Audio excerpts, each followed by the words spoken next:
a do-over if allegations of election fraud are proven to be true. The race in question is the 9th Congressional District contest between Democrat Dan McCready and Republican Mark Harris. Harris leads by 905 votes, but someone who worked for his campaign is now the focus of this investigation. And our senior investigative correspondent, Drew Griffin, has been closely following this. He is live in Raleigh, North Carolina. And Drew, you talked to Dallas Woodhouse, the state Republican Party chief, today.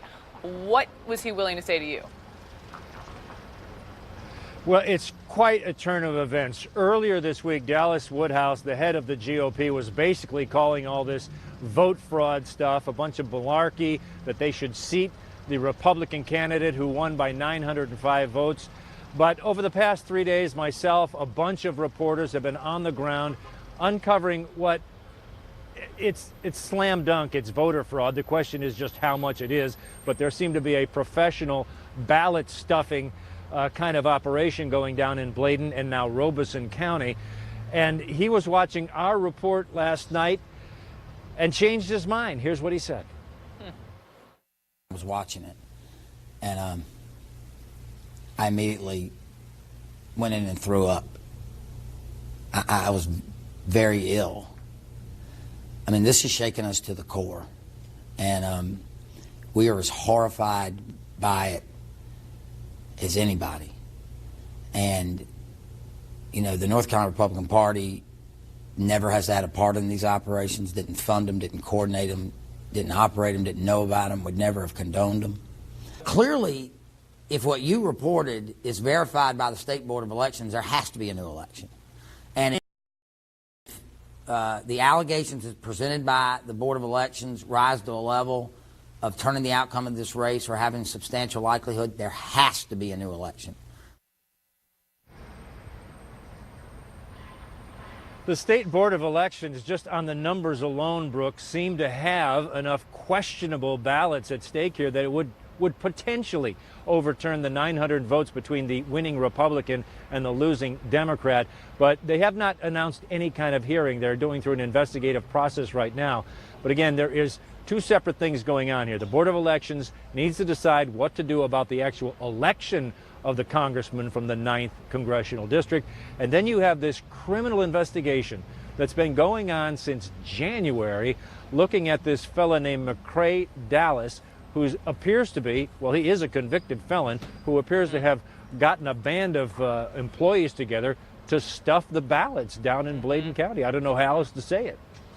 I want to ask about this guy with my next guest, Drew Griffin, with the big interview today. Drew, thank you so much. The Charlotte Observer editorial board says the solution to all of this is clear. Hold a new election in North Carolina's tainted 9th District is how they put it today. With me now, Taylor Batten. He's the editorial page editor at the Observer, North Carolina's largest paper. So Taylor, thank you so much for being with me. And I want to get to your paper's response in a second, but to hear, you know, Dallas Woodhouse with Drew there, what did you make of his response? Well, if Dallas Woodhouse is even opening the door to a new election, that says a lot, because as Drew said, he was adamant in the other direction initially, and so I think that's just an indication of just how much is gaining steam here, and how as more reporting is done, it becomes more and more evident that at the very minimum there are major questions around what happened in Bladen and Robeson counties. And so your paper's position, you want a new election. Why? Yeah, we ran an editorial written by my associate editor, Peter St. Onge, yesterday morning calling for a new election because, quite simply, there's easily enough ballots that could be tainted enough to affect the election. And that we did not know that initially, and so we did not call for a new election right away. But when it became obvious that we're talking about 1,500 absentee ballots that were requested and not returned in Bladen, and many more in Robeson County, in a 905 vote race, you know, there's a lot of, there are plenty of ballots that need to be reviewed. If I can quickly say this also goes back to the primary. Robert Pittenger, who Mark Harris defeated in the primary, he only lost by 828 votes and lost massively among the absentee votes in Bladen County, and that when absentee ballots in the rest of the district were tied. Interesting.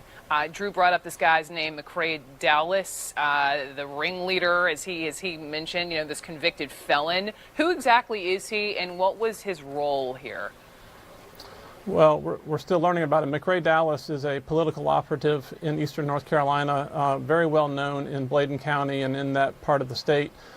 He has been hired by 8 or 10 political candidates over the years. He is a convicted felon, and he has been paid a good amount of money to help get out the vote. And so the question is, how exactly did he get out the vote? And there's a lot of reason to think that there were some suspicious dealings there. Taylor Batten, keep digging. Thank you. We'll do it.